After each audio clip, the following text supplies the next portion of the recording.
If you got a lot of cum that hits real hard, you are literally destined to either be a Duke or be named Duke. It's funny because I would never, ever, ever claim to have a lot of cum that hits real hard. You got a lot of cum. And it hits real hard, I guess. Your cum hits so hard, dude. Evidently, my cum does hit. I never would have thought, or I would, even now, after my own experiences, I would not tell people that my cum hits. But yeah, I got that trash cum, dude.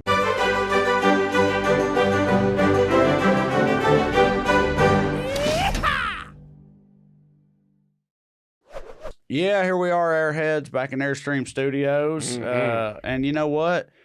It's Puttin On Airs, and it's fall. Here we go. We believe fall has arrived. Wonderful. And along with fall, pumpkin spice. This sorry little motherfucker right here. Who is this? That is. Look at this. That is Princeton.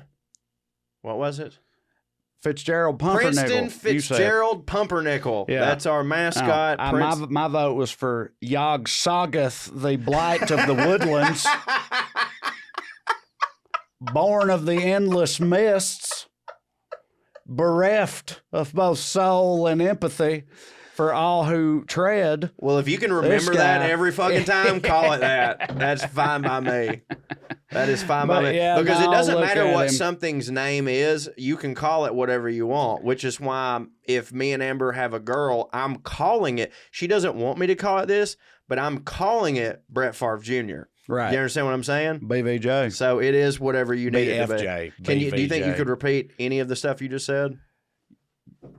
Yog Soggoth, the blight of the woodlands. Yep. Born of the endless mist. Both bereft of both soul and empathy. Something like that. Yeah. Well, again, I want you to... Stygian nightmare he is.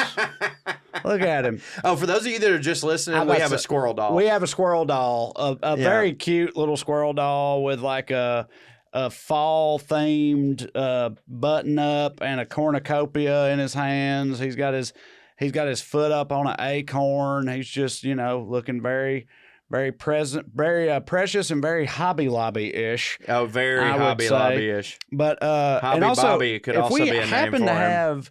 If there's anybody that's just now checking out the show, I guess we should say... We probably do get new listeners every week, I mean, you would think. If you're just now checking out the show, you're like, what the fuck is this squirrel shit?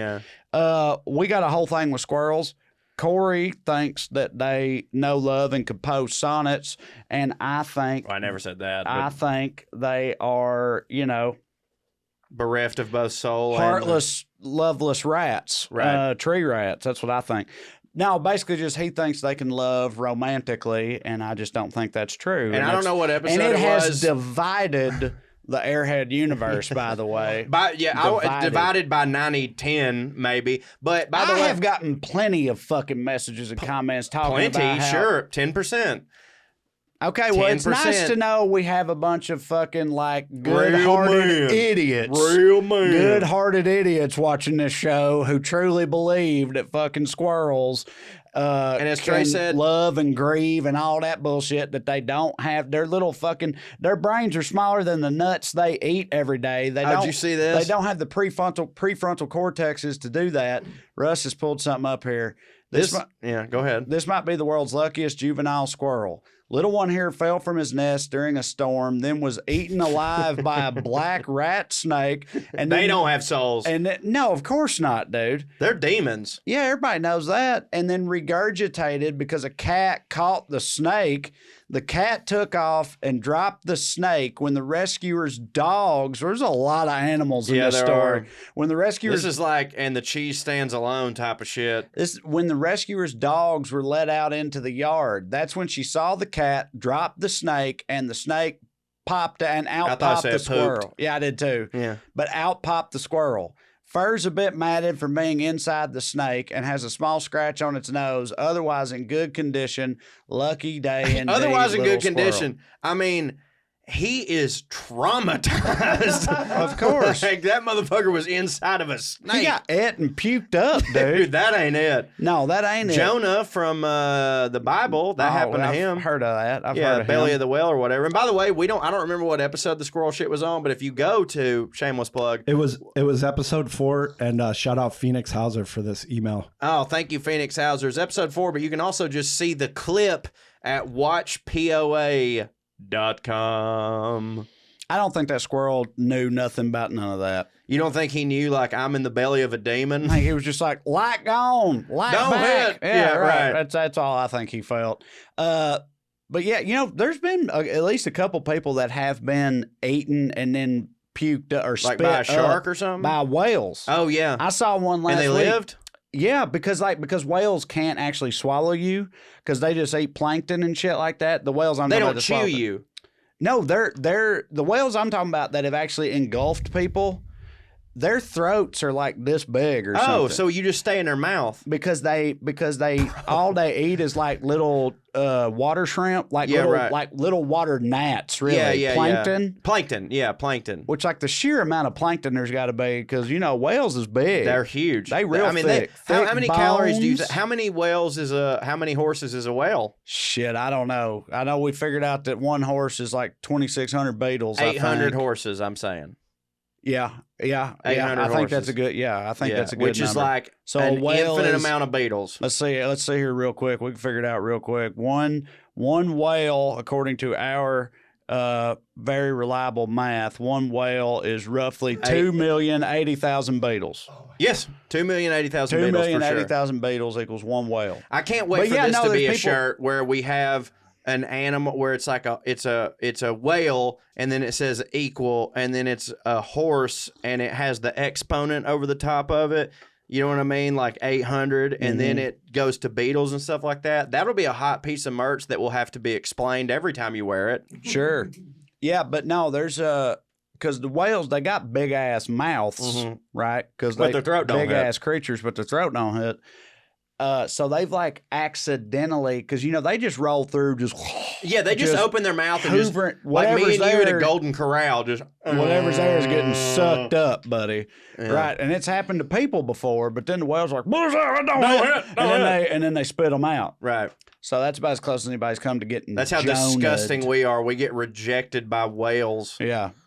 Like, yeah, I'd rather just die. Yeah, we hit their stomach, and it's just like old KFC chicken that's been laid out. I've heard before that even sharks and stuff generally feel like we don't hit. Yeah, they want to kill us to eat. No, but they don't, though. Our meat don't hit. Me and you've had a long-standing thing about which one of us would taste better. Yeah, I gave up on that a long time ago. Because it's me. I told you that. The first major argument we ever had in our relationship, and it was a knockdown, drag out, but again, one that I've since acknowledged that I was wrong about, was us arguing over which one of us would hit harder to be eaten by someone else. Our butt specifically, right? No, you brought up the butt. My whole thing was just the meat. My butt's like prime rib. Yeah, of course, right. But it was just our meat in general. Yeah. But again, I've marinated myself, but you've marinated yourself more so. I'm marbled, but you have I'm like one of them hogs you feed just to be,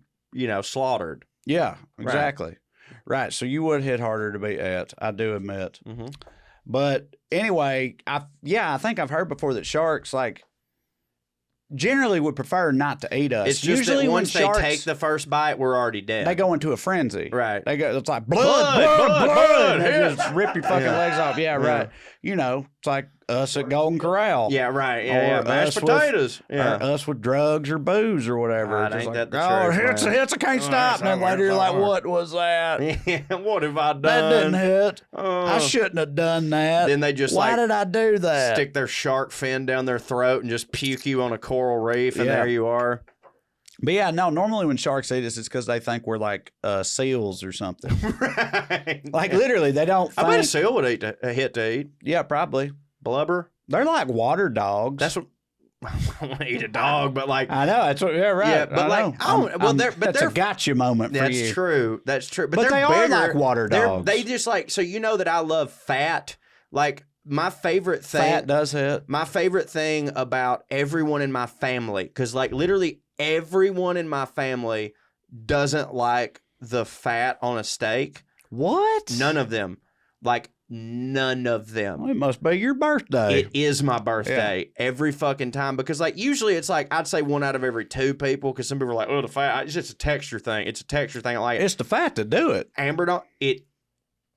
It is the fat that do it. It's the fat that do it. So, like, every time we have, like, sometimes my mom or my dad usually will just be like, I'm cooking steaks for the family or whatever. I don't mean this in an insulting way at all. You can't believe my dad don't like the fat. I know. Definitely would have thought your daddy was a fat man. He's down for the fat. He's a very picky eater, and I found that, like, a lot of fat people are picky eaters, and it's the weirdest thing in the world because I'm probably the least picky eater in the world. So you'd think that, like, larger people, no, just butter for me. Yeah, nothing but butter. All of the butter. Yeah. Maybe a bowl of hot dogs every now and then, but I strictly stick to butter. I only eat one type of Little Debbie's. Yeah, right. But, like, no, like, none of them like the fat. So whenever it's like steak night or whatever, I basically get 2 steaks because everybody gives me their fat, right? And, like, and my dad's a great cook, so, like, he sears it, the fat sizzling or whatever. But, like, sometimes when I go out, like, a lot of my buddies don't like the fat either. So when I'll go over to their house,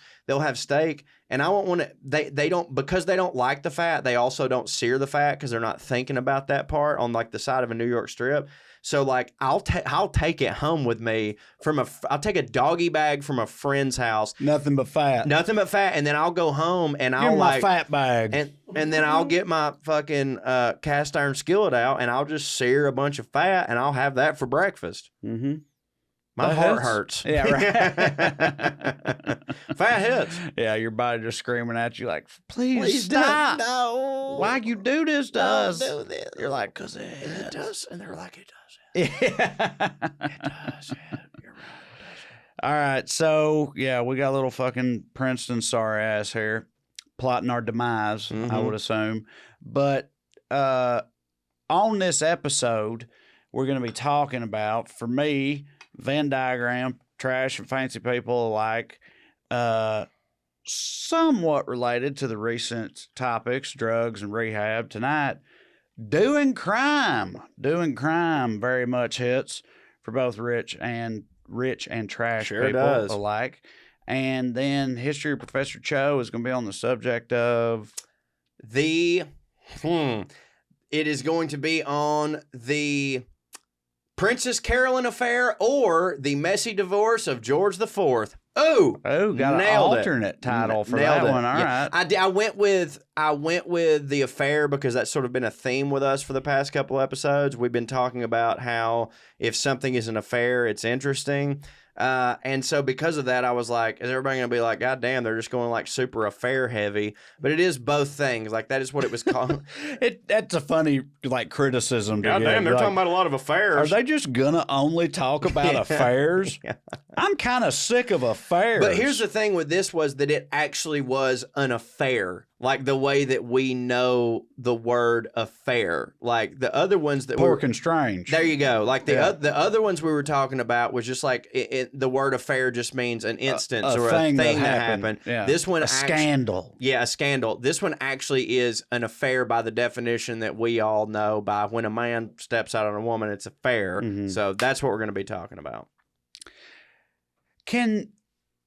I know we're not to your segment yet, but since we've just... An affair is more than twice, in my opinion. Okay, well, I was going to say, like, if you just do it once, it's cheating. Can trash people have affairs? Yes.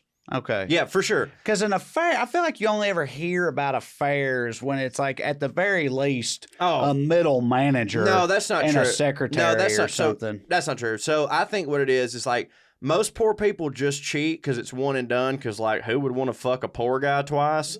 You know what I mean? But like, to me, an affair is like if you go to a bar with your buddies and you're married and you fuck a lady, you cheated.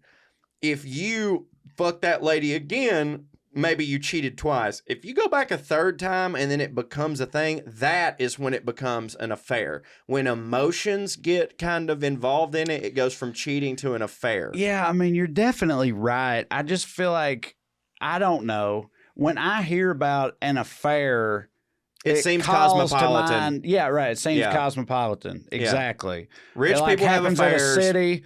Some like bank man is fucking a museum curator or whatever, while he's married and she's married, and that's an affair. Yeah. Whereas like, two pillbillies, they just fucking. They just fuck, right. But I just think that if you do stepping out, like you say, you're stepping out on them. If you do it on a regular basis, it becomes an affair. That's definitely accurate. Yeah, but I agree with you that the word affair sounds like a fancy way of saying I fucked a lady. Right. Yeah, which over and over again. Hey, dog. Hey. Get that wasn't just one time. Pussy. I was getting it in repeatedly. Ooh, she stank. Yeah. Yeah. Mm-hmm. Yeah, but affairs, man. There has been a lot of affair talk. Yeah. Like cheating, scandals, affairs, just a lot of that. When you start talking about fancy people, they just be doing that. They be having affairs. They be cheating because, again, they're like so used to this like lifestyle of opulence and I get whatever I want. So like they cannot be denied things that they want, and like of course also they gotta feel something. Of course, that's what I'm saying. Yeah. And like it's probably, if you're super rich, you're probably more likely to have an affair because you've got the extra money to spend on a separate wife. You know what I mean? Like a poor dude will have an affair, but like he ain't giving her no goddamn money. You know what I'm saying? Like maybe he'll like get her kid out of jail. I'm giving her or dick. something. What more she want? Goddamn. That dick ain't enough. That's a great song. Now you need a car too. Goddamn. Yeah, that dick ain't enough. This dick will take you wherever you need to go. Bought her a scratch off hell. All right. So there was one other thing I wanted to bring up that I thought people might appreciate. On an earlier episode, we talked about horses some, and we talked horses, yeah. And we talked about like we showed some clips of people doing horse stuff, making horses do stuff. And we were all cracking wise, like, yeah, that horse sure did go in a circle, or whatever. And we're joking about it, and it all was funny or whatnot. But we since took that trip to the UK. And when we went to the UK, we went and did horse stuff. Yeah. We went and took some horse lessons and did some horse classes. Well, we did one horse class. Right. And it was like jousting. I love thinking about whatnot. a horse teaching a class and doing math. You know what I mean? That's you definitely bring that teacher an apple. You know what I mean? But thank God there's a worm in it. Anyway, we went and did horse stuff. And we have a newfound respect and appreciation for horse stuff. Because, like, that's how dumb we are. We're always just like, I just thought you just sat up there. It's like, oh, that horse is hitting real hard. It's like, yeah, but the horse is doing most of the work. But the person's just sitting on the horse while it hits. Right. That's all they're doing. And that's just straight up not true. It's such bullshit. So many of our listeners right now are like, yeah, no shit, you dumbasses. But we did not know that. No, we were very disrespectful to the horses. Well, not the horses, but to the horse community. We apologize to the horse community. It's funny, as I don't know if you remember this, but like when we did all that horse stuff, and were we in the Cotswolds then? Yeah. Yeah, we're in the Cotswolds and we do all this horse stuff. The English countryside. And like, I mean, we really got put through. Dude, my balls were in torsion. That's the thing. So like you got to sit on a horse a certain way. When the horse moves, you're supposed to move with it. So that your balls won't get smashed. In a certain way. And I didn't do that. In part because if you're a man, the horse will beat your balls to death. That's what it's just poof, poof, poof. So that's what happens. Every step the horse takes, if it's moving at anything beyond a walk, he's slapping he just like, you ever had your buddy walk up and give you the nut shot or whatever? That's all the horse does. Nut shots. Iraq and Iran. Pap! Like if you don't know how to move with it, which we did not, wear your balls out, boy. So we got done with the horses, and like it's both getting your balls smashed and like a pretty hardcore leg workout at the same time. And we got off the horses and we were both just like disheveled. And the first thing Trae said to me is he goes, "Whew, we're going to have to do an addendum to that horse episode. I'm telling you, like, we got to let everybody know we were wrong as fuck. So for all the people that like to tell us we're wrong at puttinonairs@gmail.com, we will be the first ones to tell you on the horse front that we were horse dumb as fuck. Also, our horse teacher, I'd like to give him a shout out. William, I believe. His name was William, and you may have seen him in the movie Thor playing the titular character Thor. Yeah, he wasn't nowhere near as shredded as that, but he was an Adonis. He was a Hemsworth. He was a Hemsworth looking dude who makes his living doing horse stuff in front of crowds and funny, just crushing charming maidens fair left and right, dude. That motherfucker had maidens falling off of him while we were there. We had to keep brushing the maidens away. What the fuck is going on out here? Because this dude, he had like long flowing golden locks. It was unbelievable, like you said, he like a beautiful smile, had the accent, you know, and was just like a young Richard Gere in King Arthur's court. And he's like, and I go around and I play young Richard Gere in King Arthur's court for money. Yeah. I go places and pretend to be the Prince Charming and whip some peasant's ass in front of a crowd while on a horse,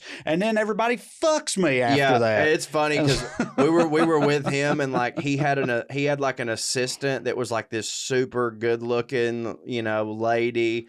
And he was kind of bossing her around a little bit, but like in a super charming way of just like, I'm the man here. I've got the horse.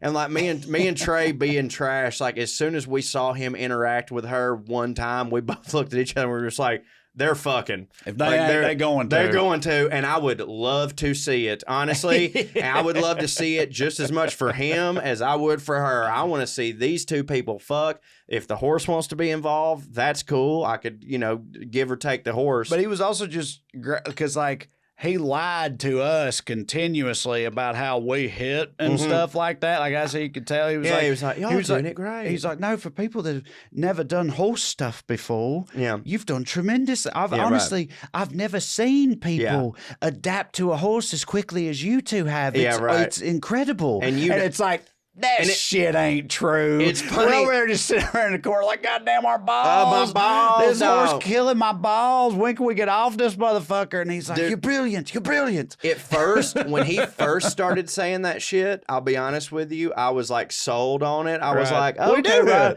right on. And it's in our blood. Yeah. We know horse stuff. And then like, as I kept going, I like, all my years working in retail just like soared back to me. Right. And I was like, oh, he's telling me what I want to hear so that this experience will hit harder for me. Therefore, I would want to come back to do it again. Or we'll leave a good review on whatever. Yeah, exactly. TripAdvisor. Exactly. Like I worked at Abercrombie and Fitch when I was 16 years old. I told a lot of bitches their butt looked good in jeans that didn't. Well, dude. You know it's like even just being like a server or whatever. It's like you act like the people at your table. You're my favorite table. Oh my god. Yeah. You know, I normally don't get people and like it's this, like, but they don't hit for you. I'll be honest. You turn around and go back to the kitchen. You're like, these stupid bitches at table 43. My God. And you walk out there and you're like, hey, you guys crushing it as usual. Oh my God. You know, normally I don't get tables like this, but you've actually made what this Sunday. What a brunch crowd. Let's get a picture, guys. Yeah, right. Yeah. I normally would want to spend time with my son, but you've made me want to be here. Right. You know what I mean? And like, but again, he was bless his heart, dude. I mean, he was great. Because again, I bought it and it did make me feel good because like I was super embarrassed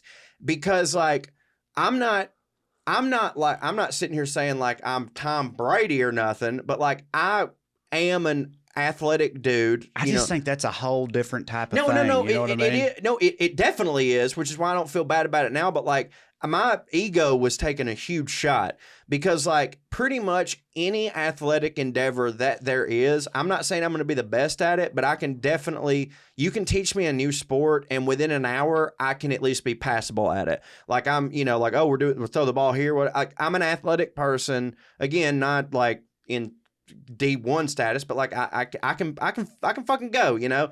And so when I'm on a thing and I can't figure it out, it feels like I'm less of a man. And like, have you ever felt more like less of a man than when we were up on those fucking horses wearing our goddamn big old Marvin the Martian helmets just bobbing side to side? Well, it's funny too, because we also would like, we'd take like videos of each other, and no, I don't have any to call up right now, but like like, I don't know how you felt, but I felt like a couple times he'd get the horse going at a trot or something. You're sitting on it and you're like, all right, we're doing it now. I got it. And then you look at like a video of that or something. And it's nothing. It's like a fucking toddler on a donkey. Yeah. Just boop, boop. The horse is barely moving. Yep. We're barely holding it together, you know, and yeah. And we really look like, when I looked at those videos again, it looked like we were kids wearing our dad's shoes. Right. You know what I mean? Yes. Where like it was going all fucking what, but like, and that's the thing about the testicular torsion that is going on. Like, it feels like you're moving so fast, but this horse is basically just like, I'm gonna get some hay. Right. You know what I'm saying? Like, no, it was, I could barely get this motherfucker. Now, I had and they even said this, and it was told to me before I got on it, and it was told to me after I got off of it by multiple people at this horse farm or whatever. I had a egregiously stubborn horse.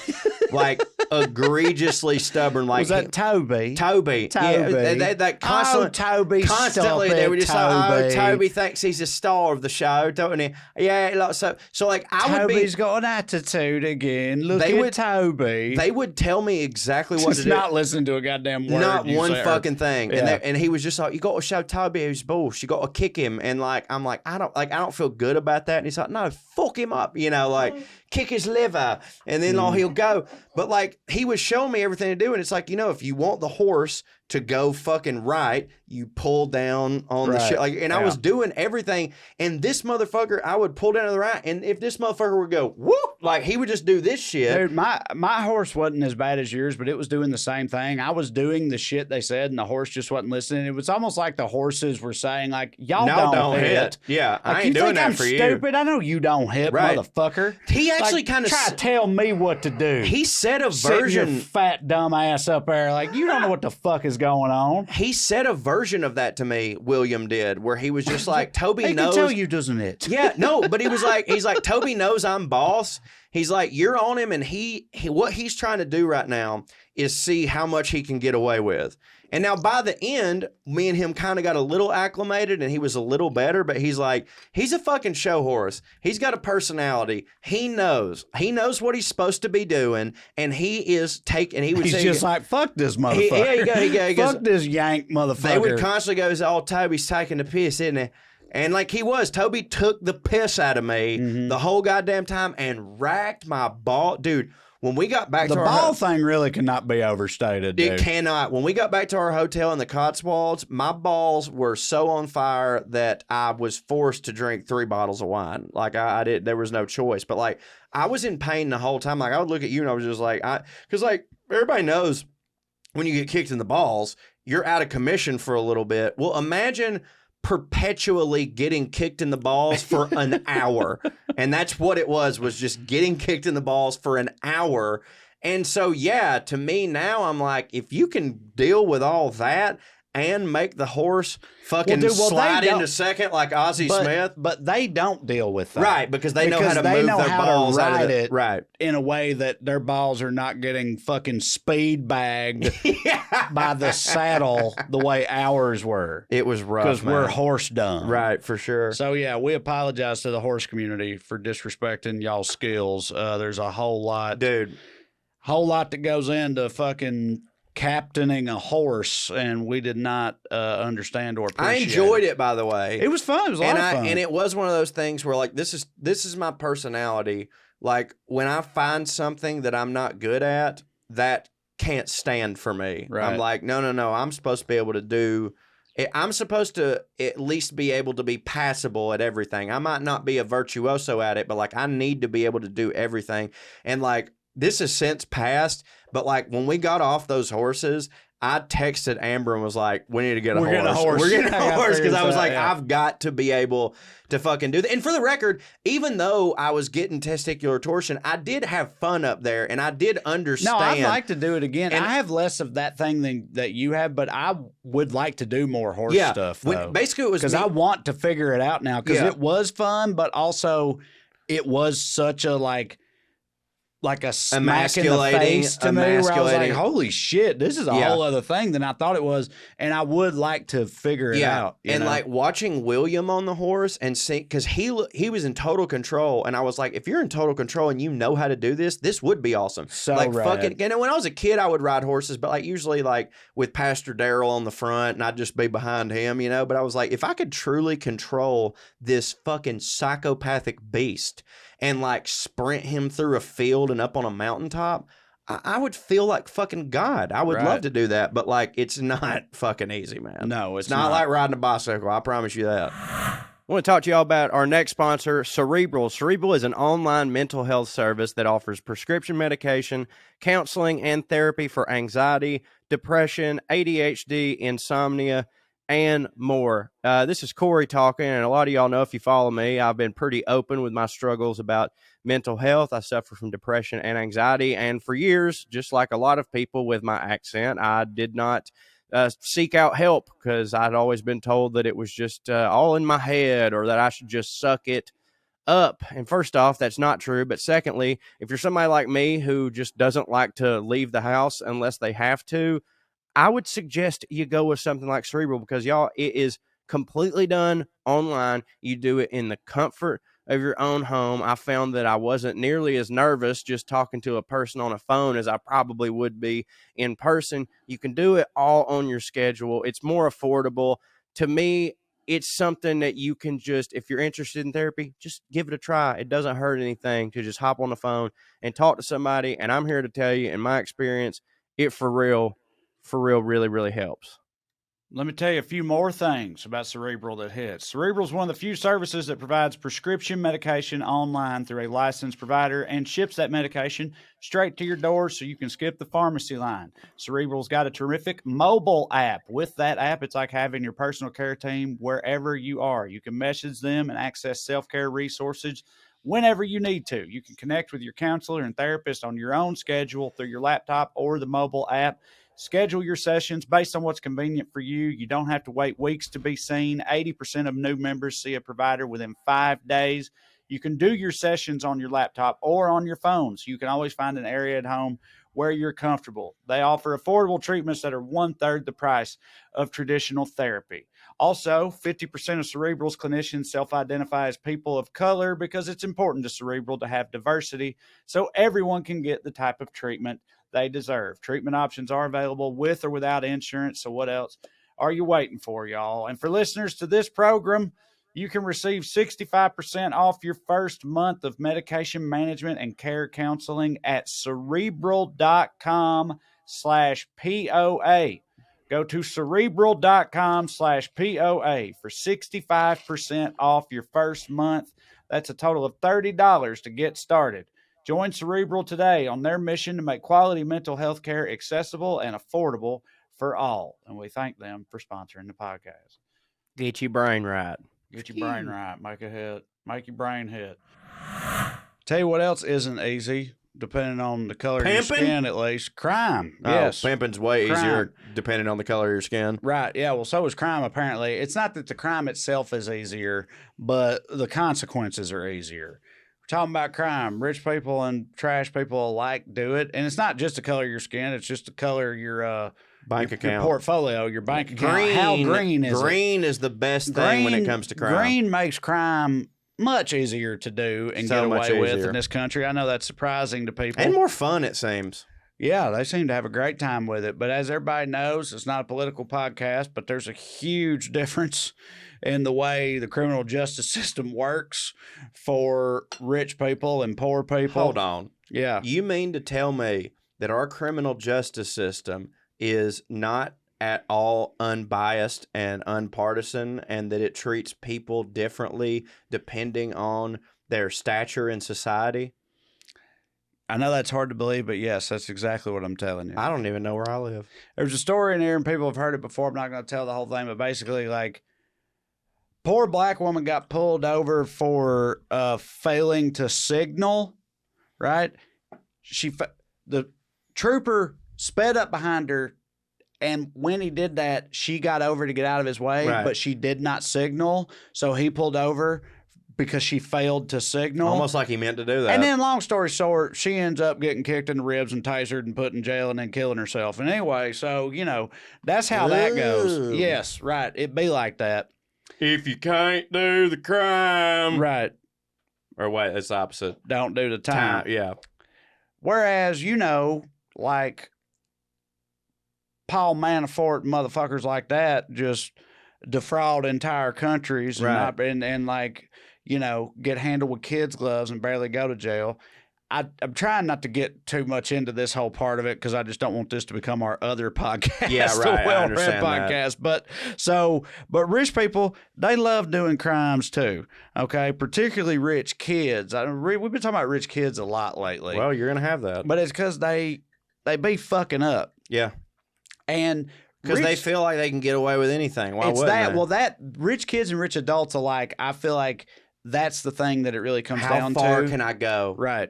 It's like, why wouldn't I do this shit? Right. There's no consequences. There's no consequences for it. It'll be fine. Right.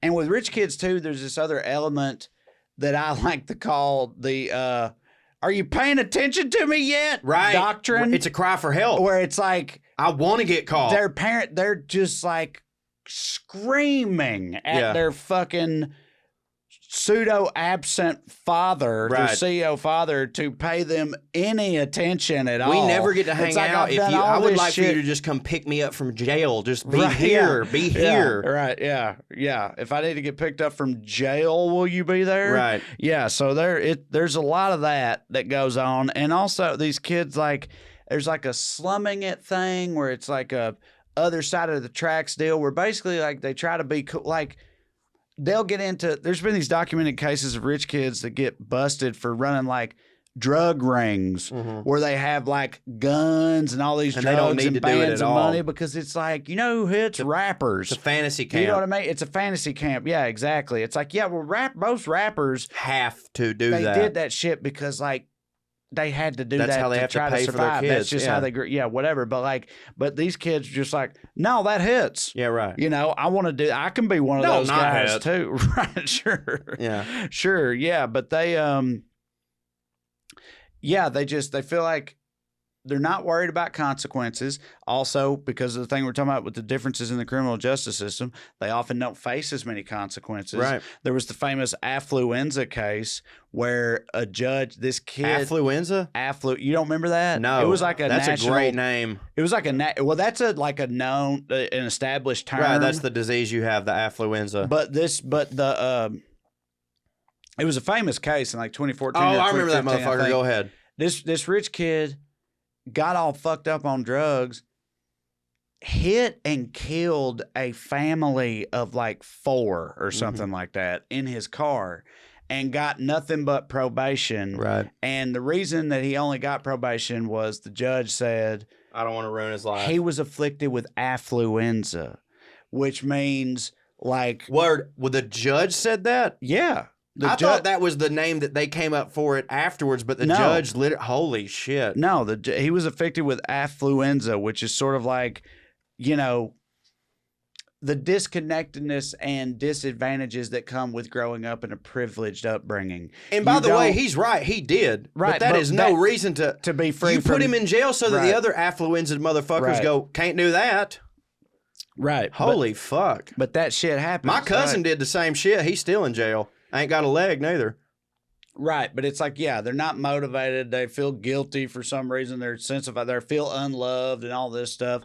And so they act out and they do things, and we all need to understand that and have empathy for them. And that's all fine to say until they murder a family of 4 by driving drunk or whatever. But But when a black guy's cooking crack because he's got 3 kids because he didn't have enough health care in his system, and then he has to make all this money, and then he goes to jail for it. It's just like, well, fuck him. Yes, exactly. What's his Enza? And also, what's his Enza? Yeah, right. But for a lot of them too, it's just like they're just bored. Yeah, right. Do you know what I mean? Oh, my buddy Nasworthy. Well, he's dead, so I can say his name. Sure. But like Nasworthy? That's his actual name? Well, that's a wild name. We called him Nash Shitter That was his name for us. Nash Shitter. That's clever. Yeah, right. Rest in peace, Nash Shitter. I love you, brother. I love you, brother. Oh, I got a lot of stories about him. Nashworthy, more like Nash Shitter. He grew up. What kind of name is that, though? I don't know. He was super. But he's like an old boy? Yeah. Oh, yeah. He's one of those rare, like, he was an old boy, and his family is one of the most redneck fucking families that I know, but somehow his parents made a lot of money in, like, I don't know what it is that they did. Every now and then rednecks will hit a lick. Yeah, well, then you got to watch out when I got a buddy who started mowing lawns, and now he's got an entire lawn mowing service, and he makes $1 million a year. So it was like he makes a lot of money in a very redneck endeavor. And I think that was the same situation with Nash Hitter's family. Like, he was first generation my parents hit, and they had a lot of fucking money. Like, he lived in a huge mansion, like a mansion for Chickamauga. It wouldn't be shit out here. But one day when we was in high school, he wrecked 3 of his parents' car in one day. 3 different cars. He like wrecked a car, went home, got another car, wrecked it, and then did that again. So the first one was one day. The first one was an Two would be crazy. The first one was an accident, and it was an Escalade, and it was an accident. But then his parents got mad at him, so he was like, "Well, I'll show you." And he went and wrecked 2 of the other cars. Like, he had affluenza, and he is dead because of it. Like, he ended up robbing a bunch of pharmacies and shit like that too, and then died on a motorcycle, and then I had to go pick up some of his brain and his cell phone. Like, it was a whole fucking thing. Jesus. But like, yeah, like he was bored. Like, he would do that shit. And I also think he was acting out, like, look at me, look at me, look at me, look at me. But like, yeah, he just like, remember one day we were just like, Naswor's out there fucking wrecking another car.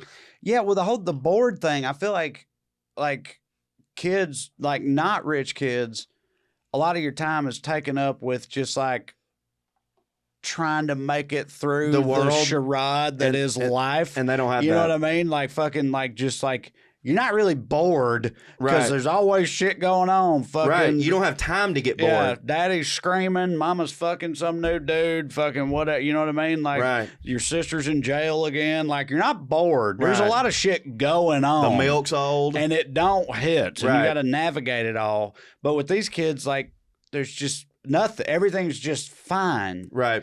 And they just...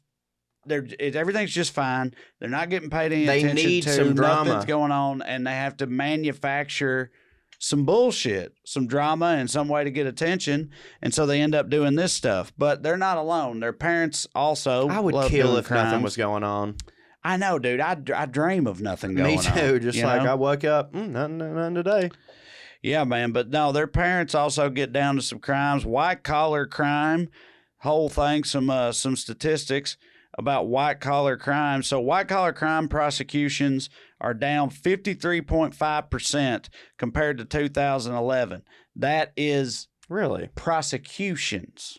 White-collar crime prosecutions are down. It is estimated that up to 90% of white-collar crimes go unreported or unprosecuted. Because they give the judge a kickback. Annual losses from white-collar crimes are estimated to be anywhere from $426 billion to $1.7 trillion a year. Better tax the poor. Right? Yeah, no shit. The most common type of white collar crime is fraud. After fraud comes embezzlement, followed by straight up larceny or theft. Now, I'll be honest, I figured embezzlement would have been number one. Yeah, right. I've embezzled a lot. But fraud, like lying / fucking people out of their money. Right. You know what I mean? Like MLM schemes and it Ponzi. definitely makes a lot of sense. But white collar prosecutions are way down, but it seems like white collar crimes are not down at all. Of course so not. It seems like they're just getting away with it. They're just getting away with it more. Weird it's that still happening. So this happened.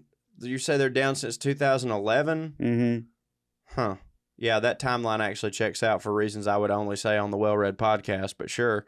Yeah, more than half of white-collar criminals are between the ages of 41 and 60. That checks out. So, yeah, you know. That's that because you only are white-collar then. Right. Yeah. You got to work your career to get up to a point where you can embezzle and defraud people and fucking... Yeah. Right. There's shitty, rich 20-year-olds, but they're not in, like, the state that they can embezzle shit yet. You got to be the CEO. You got to be around all that money. You got to know the ins and outs of that shit. Embezzling, like, takes a lot of research to know... Because if it's not, because anybody can rob. Embezzling is knowing where it is and knowing how to get it without it seeming like you get it. And you got to be at a place for a while to do that. Again, I've embezzled. Like, you got to know the system. So two stats that I feel are related is that less than 10% of white-collar criminals are females, and 75.2% of white-collar criminals are white. That's a low number for both of them. You think, or like, no, the women make sense. Yeah, like, well, if you say it's like, yeah, it's sort of like the shark attack thing. Right. All the shark attacks happen in shallow water. That's where all the people are. It's like, most white collar criminals are white men that are like, older. That's weird. No shit. It's because most white collar motherfuckers are white men in this country. I can't believe that those men were put in that position to where they'd be able to do that in the first place. So I mean, that checks out when you look at like the amount of female CEOs there are. Like, of course it would be lower. It's not that women wouldn't embezzle. It's just that women aren't put in a position to embezzle. And I long for an America where a woman is allowed to embezzle as much as a white man. Absolutely. You know what I mean? Buddy. One day, brother. Beto. Eyes on the prize. Beto, 2024. You know Yep. But yeah, but one thing that I did find was interesting, and this is just based on the shit that I read. I'm like, let me get through this whole thing before you respond. But I figured, I was reading all this and I was like excited to look up the types of prisons that they go to for this shit, right? Because I was thinking Club Fed. You know what I mean? Club Med. No, Club Fed is the... right. You're right. Like, yeah, you're right. It's like the federal prison. Club Med of prison. That's me. Right. I'm my bad. And that's what I was expecting. But the shit that I read said that basically, which I was surprised to learn, most of these white-collar minimum security prisons in this country, like Otisville in North Carolina or in New York, where Michael Cohen went to, and places like that, they don't hit. Right. Like, it's not like a resort where you just can't leave. Like, there's still fucking prisons. Yeah. And it don't hit to be in there. Yeah, Having said that, it's a huge difference between that and like the fucking Oswald county penitentiary, jail. right. That or like the county jail in Missouri where there's no air conditioning. They just let them bake in there in July in Missouri, Right. and they're all fucking there crying out because how hot it is, and nobody gives a fuck because they shouldn't have stole that bread or whatever the fuck. Yeah, right. But like, right next to a murderer. but I truly thought the way America works, I thought I would look up white collar minimum security prisons, and it would be just a summer camp. Yeah, for sure. For these motherfuckers. Like, I assume Martha Stewart. Right. But Yeah. based on what I read, it's not really like that. Like, they still don't. I want to say It's good. No, that is good. Yeah. That is good, but at the same time, Well, I don't think that prison itself should be as insane as it is. Right. But like, again, it's way less. But it is nice intense. for me to know that like these motherfuckers still have to go through it. Aren't going to a summer camp for fucking embezzlers while your average run-of-the-mill criminal goes to fucking Oz. Right. Yeah, that is good. Yeah, right. But that generally is good. speaking, we could be a little less fucking draconian with our prisons in this country to begin with. For sure. Again, that's for another podcast. It's called Well Read. Look it up. Yeah, that's what we get into on there. But yeah, so that's rich people and their crimes. It mostly involves stealing shit from other people. But it's funny. I've had a bit about it before where I've talked about that, where it's like, it's arguably so much worse, because it's like if a poor or regular person steals something from you, it's like your car stereo or something like that. But if one of these motherfuckers steals something from you, it's your grandmother's retirement fund or whatever. And it's like, what's worse? What's shittier, really? Well, it's what these people are fucking doing. Now, some of them defraud, like, the company they work for or corporations or whatever. And I'm just like, get your money, boo-boo. I don't give a fuck. You can defraud all of them. Right. But the people that victimize, they target regular people and fuck them out of their shit, then, hang them up. The difference for me is the amount of empathy I have for said person. Don't get me wrong. If someone broke into my house and stole a lot of my shit, I would probably be singing a different tune. But, I mean, it's not that I haven't had shit stolen from me. I totally have.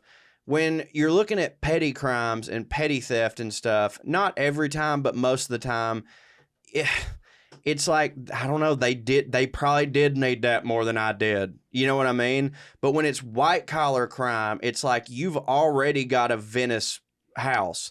You know what I'm saying? So like you are taking from people who have nothing to make your already everything better.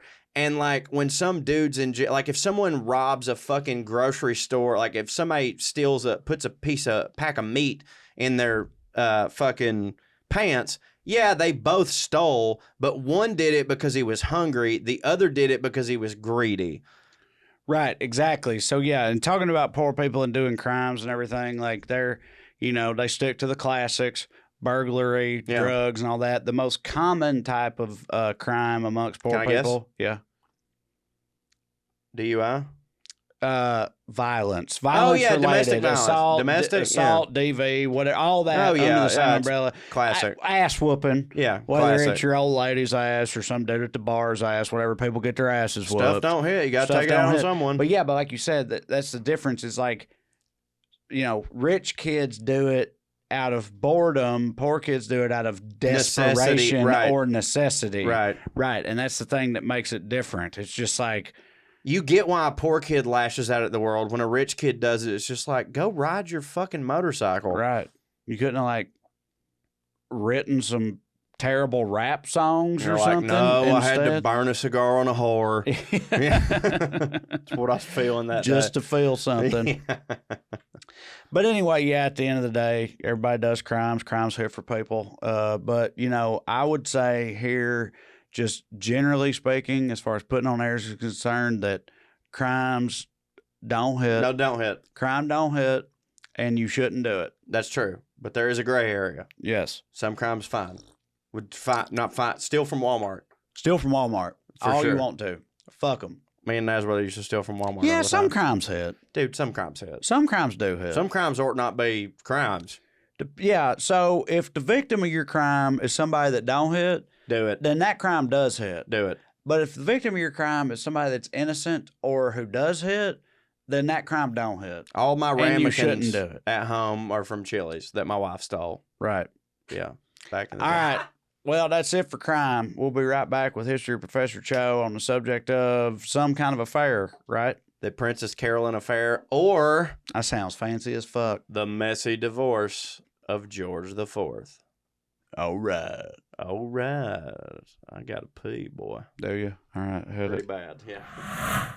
This episode is brought to you by CarShield, who makes it easy and affordable to protect my car from expensive repairs, and that's just for starters. CarShield is the #1 auto protection company in the U.S. and offers protection plans for around $100 a month. The plans cover more parts than ever before, whether your car has 5,000 miles on it or, like mine, 150,000 miles. Let us tell you just how simple it is to get your car fixed. When you need a repair, you choose the mechanic, and CarShield's administrators handle the rest. That's it. You don't have to deal with the paperwork or the headaches. You're completely taken care of. The same goes if your car breaks down and you're stuck on the side of the road. Plans through CarShield also include coast-to-coast roadside assistance. CarShield administrators are there for you with rental car options and trip reimbursement at no extra cost. Get coverage today, and you're going to lock in your price now, and it will never, ever go up. And that means as long as you own your car, no matter how old it is, you're protected from the rising cost of parts and repairs for your vehicle. All right, y'all, listen up. CarShield helps protect our wallets from expensive car repairs. They can do the same for you. Go to carshield.com/podcast to start your plan and lock in your pricing forever. That's carshield.com/podcast. Lock in that pricing forever. A deductible may apply. Hey man, how'd you like a $20,000 raise? We can help you do that at savewithconrad.com. Don't take my word for it. Check out our reviews at conradreviews.com. We've got an A+ with the Better Business Bureau. We've won the #1 Best in Business award many, many times. And we just got a great 5-star review. That's from Jimmy E. He says, my wife and I just closed on our refinance after working with Diane and Steven. What a great experience. We closed within a month and added about $1,000 of monthly cash flow. Thank you. They were great. And who would have thought a trip to First Family Mortgage, an ad-free shows booth, at StarCast 5 in Nashville would have led to this. LOL, thank you. No, thank you, Jimmy, for believing in us. I know it's crazy. You're listening to a wrestling podcast, and you're going to save $1,000 a month. Now think about that. Add that up over the course of a year. That's over $12,000 a year you're going to save.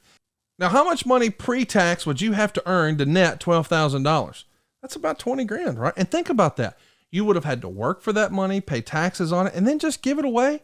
Come on, man. Keep more of your own money. If you can hear my voice and you're in a 30-year loan, you've got a second mortgage, you've got credit card debt, you've got a car payment, what are you doing? I can show you how to keep more of your own money, get a lower monthly payment, and get out of debt faster. We're routinely helping our podcast listeners save up to $1,000 a month, just like Jimmy. Find out how much money you can save right now for free at savewithconrad.com. Oh, and how's this for starters? No house payments for 2 months. That's right. A little fall break from house payments. Sounds good to me. Find out how much money you can save at savewithconrad.com. You don't need perfect credit. You don't need money out of your pocket. And if we can't help you save some cash, we won't waste your time. One more time, savewithconrad.com.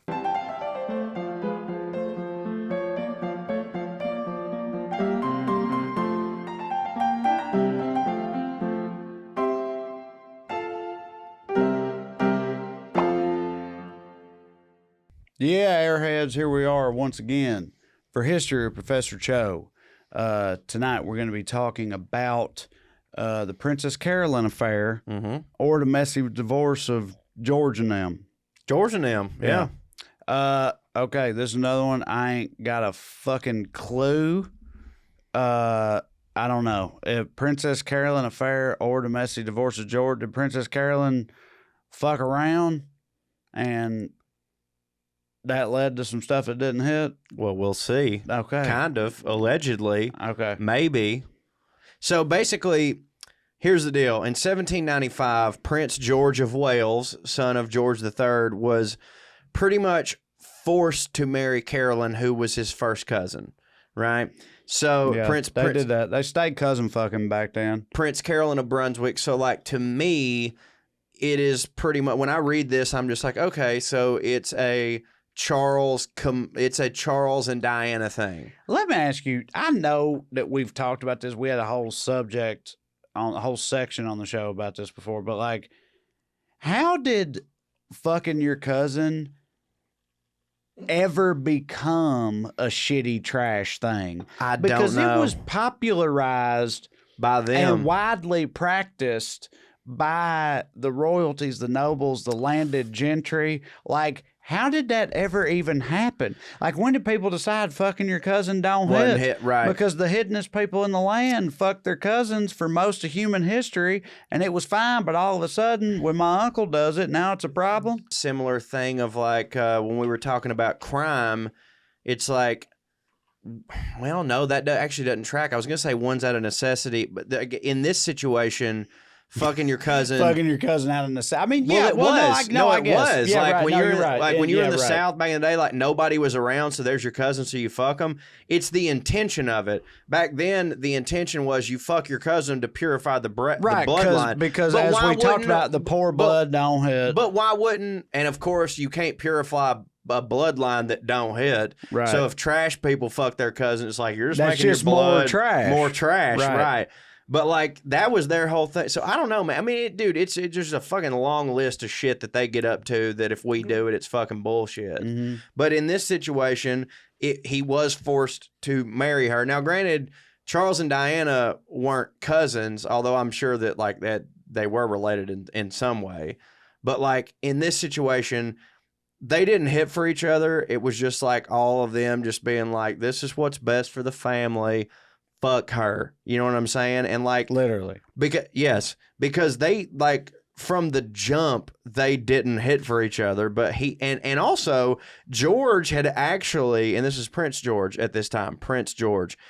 He'd actually already been married 10 years earlier, but when he got married, he didn't have his dad's permission to do so. And because of the Royal Marriages Act of 1772, the marriage was unlawful. So he'd actually been married to a woman that hit for him and that he wanted to be his wife. But then they were like, yeah, but you didn't get your dad's permission for that. So like, this isn't a marriage. and so you're going to have to marry someone else.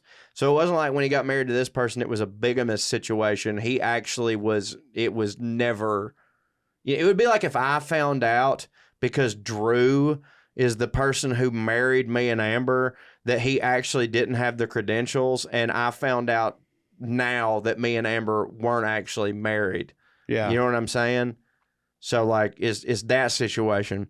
Per rumor and innuendo, the couple actually only spent 2 nights together before they separated. They end up separating, and from the time they got married to this 2 nights was all it took, dude. It was. Like this ain't it. Her ass don't hit. Right. I gotta get the fucking she was like, his ass don't hit. So but it's like they knew, like they didn't hit for each other like going in, and they only spent 2 nights together before the separation, but also that was enough time for them to conceive Princess Charlotte of Wales, who was born almost 9 months to the day of their marriage. Had that peasant pussy, buddy. Dude, and I was going to say, like, this is one of the instances where, like, the royals and the trash, like, kind of intermerge here, is that, like, trash also gets someone pregnant even if you've only... Right. Like you that. know this. I do know personally. Because like Amber first-hand experience so with it. we talked about on the last episode that me and Amber have just now had a kid, and we've been trying for 3 years. And Amber, it's because y'all were neither trash nor fancy enough. Exactly. Y'all were in that middle ground. Exactly. That's where you fucked up. We were too middle class. Yeah. Because she used to get so mad, and she would basically just be like, my goddamn friend AJ fucking, like, it's all Patrick's got to do is look at her pussy and she gets pregnant. And I was like, yes, baby, they're trash. They're trash. Yeah, right. That is how that works. And it is true. Stop reading. It's so true, Every dude. trash person I know We've covered can't stop having babies. No. And then of course a bunch of rich people have 12 kids, and then me and Amber, who are firmly middle class right there, just can't fucking skip it past the goalie. That's another way that the middle class gets fucked over in this country. You know what I mean? Yep. Yeah, exactly. They talk about the middle class disappearing. It's because they can't have no goddamn kids. You know what I mean? That's so true. They're not reproducing. How would they not disappear?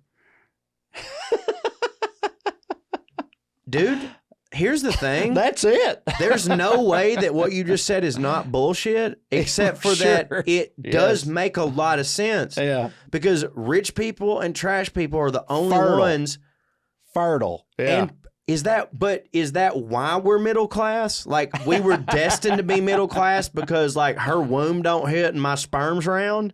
Yeah, maybe. Maybe, yeah. God damn. It was written, like, buddy. if you got a lot of cum that hits real hard, you are literally destined to either be a Duke or be named Duke. It's funny because I would never, ever, ever claim to have a lot of cum that hits You real got a lot of hard. cum. And it hits real hard, I guess. Your cum hits so hard, But dude. evidently, my cum does hit. I never would have thought, or I would even now, after my own experiences, I would not tell people that my cum hits. But yeah, I got that trash cum, dude. Did you get a vasectomy? Trash or cum? is No, she on, not yet. We're thinking about it. You should, because your cum hits too hard. Yeah, I know. Yeah, right. Because she got one of them IUD Because I feel like things. if you want, oh yeah, those are great. Yeah, right. But she running up on the expiration date of it. Oh, that don't hit. And so looks like a little wishbone up in there, right? Yeah, so I may have to get snipped. Well, I'll be there for you. Yeah, I just heard, it's like riding a That horse. hurts. Makes your balls not hit for a little bit. Yeah, but then after that, you can just I bust. know it's selfish. I just don't want my balls to not hit. Dude, like before, obviously we're having a kid now, but if Amber told me like tomorrow to get snipped, because like then you can just freely bust. You know what I mean? And you stay freely busting. I do. That's what I was about to say. Like because she has an IUD. I freely bust. No, but she has an IUD. But like her thing is like I don't want to have an IUD anymore. And if I don't have an IUD, which by the way sounds like a bomb in Iraq. If I don't have an IUD, if you bust, then like we'll have a kid. Because like I feel like if she took that out, you'd immediately have a kid. Yes, I agree. I think so too. Yeah. So both you and my wife are correct about all of this. I've never heard you say, I'm not kidding, either of those things. Well, it's funny because y'all largely agree where I'm concerned. That you don't hit. So, yeah, right, exactly. So, yeah. Bussing hits. Busting hits so hard, without dude. fear of something else happening. So, anyways, he busts in her, and they had a kid. On one of the only two nights they times. spent together. Yeah, 50-50 shot. He busts, and then fucking Princess Charlotte is born. But again, That's super don't hit for Princess Charlotte, man. no, and several things don't hit for her later. All right. And again, I must reiterate the fact that they did not hit for each other. So he busts. They have Princess Charlotte, and then he's just like, this ain't it. So on April 30th, or excuse me, to read it like fucking British people do, on 30 April 1796, George wrote to Caroline to agree to the terms of their separation. And in this letter, George stated, and this is his words, not mine, our inclinations are not in our power, nor should either of us be held answerable for the other, because nature has not made us suitable for each other. In other words, we don't hit for each other. It's the Lord's fault. It's the Lord's fault. The Lord made you not hit to such an extent that I can't stand to be with your ass. And it's not your fault. And you. It's the Lord. And you. It is the Lord who made us not hit. It does seem in this letter that he was pretty like, and I know I don't hit for you either. I don't hit. Right. Like, it's just like, we're not meant to be, but our parents made me fuck you because you're my cousin, right? So them being cousins, they had known each other for a long time, I'm assuming. I assume. Okay, I was going to say, because it's like, dude, 2 nights with somebody Right. is like, that's a real low bar for determining you don't hit for me throughout all of time and space. Right. Do you know what I mean? Like 2 nights. Although, like, I've I definitely guess, been with somebody for one night. Yeah, you're right. I've definitely been with You're somebody right. for one There's night, and I was sometimes- like, dude, if 5 I had to minutes. spend one more second with you, No, y'all are right. I would kill myself. Like Russ said, dude, sometimes it's fucking 5 minutes. Like sometimes you just know. You meet somebody and you know, like, it's you actually the do not opposite. hit for It's me. like 2 nights with somebody isn't enough time to know that you want to spend the rest of your life with them, but 2 nights is definitely enough to know that you don't. Yeah, you're right. You're right. For That's well sure. said. Very You're well right. said. So in this letter, he also assured her that in the event of the death of Princess Charlotte, Caroline would not be obliged to engage in a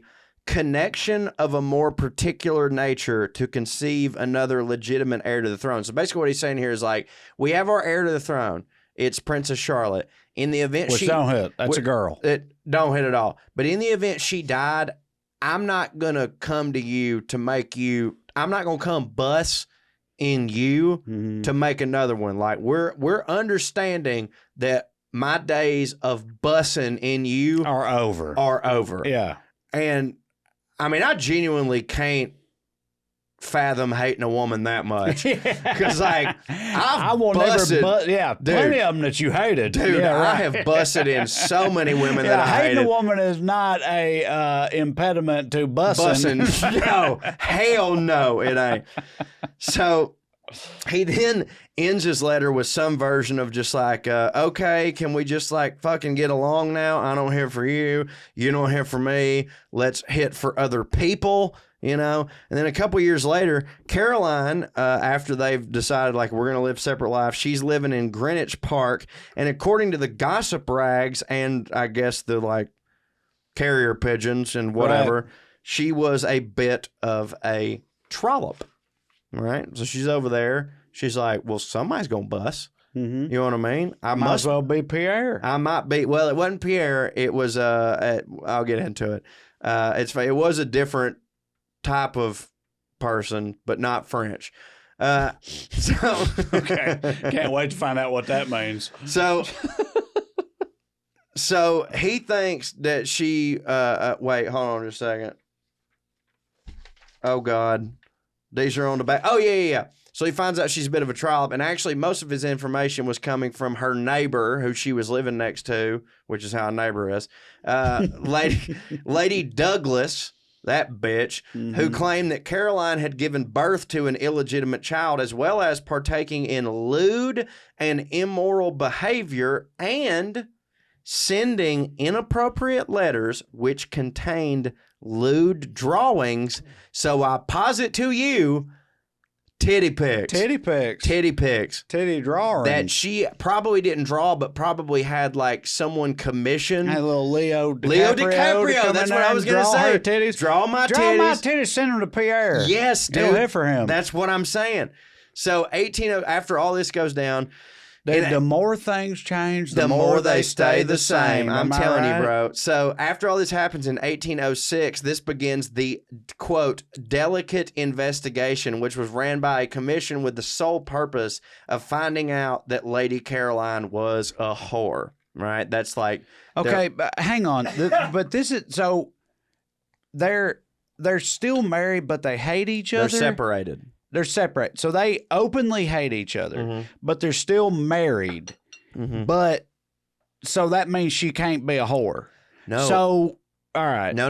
Okay. Why do you So think... they got a whole royal commission determined to uncover the truth of her whoredom. And why do you think that is? Even that though she don't hit for him because of any possible children or something, like the spawn, you can't He wants have... to divorce her. Oh, he needs and like the proof. only way he that you couldn't- he can, because couldn't the just do church that. still ran all that shit. All right. So like they were separated and living their separate lives, but he couldn't just be like, we're going to get legally divorced, because the church would not like do that. She don't hit for me was not grounds No, for divorce. It wasn't. Right. Like it is now. Thank Irreconcilable God. differences they came up with. Right. Yeah. But back then it was like, no, I mean, unless there's like infidelity or like she killed your kid or something like that, you can't just like get divorced in the eyes of the, I assume, Catholic Church or whatever the fuck.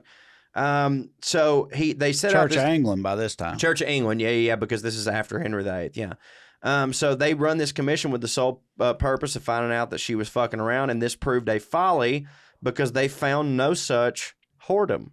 None. They couldn't find any. Regardless of all that, she still didn't hit for him. So she doesn't hit for him. That is a folly, dude. And because of that, she Ain't wasn't... no whores in here.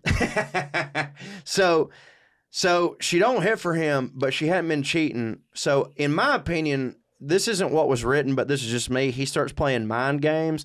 He don't like let her see her kid, and he's able to do that. And like, He's still the prince at this time? He's the prince, yeah. Okay. He's still the prince. And like, I know that I don't know because I don't actually have a kid yet. But like, if, let's just say hypothetically, my brother-in-law forbade me from seeing my niece, I would lose my fucking mind. I would be doing, I would literally go on a fucking tirade. I would go fucking insane. So he like forbids her from seeing his kid. And she was also super socially isolated because like she used to be like a member of the court of the royals and stuff because she was the fucking prince's wife. But now they're separated, and basically it was known back then like if you're either friends with the prince or you're friends with her.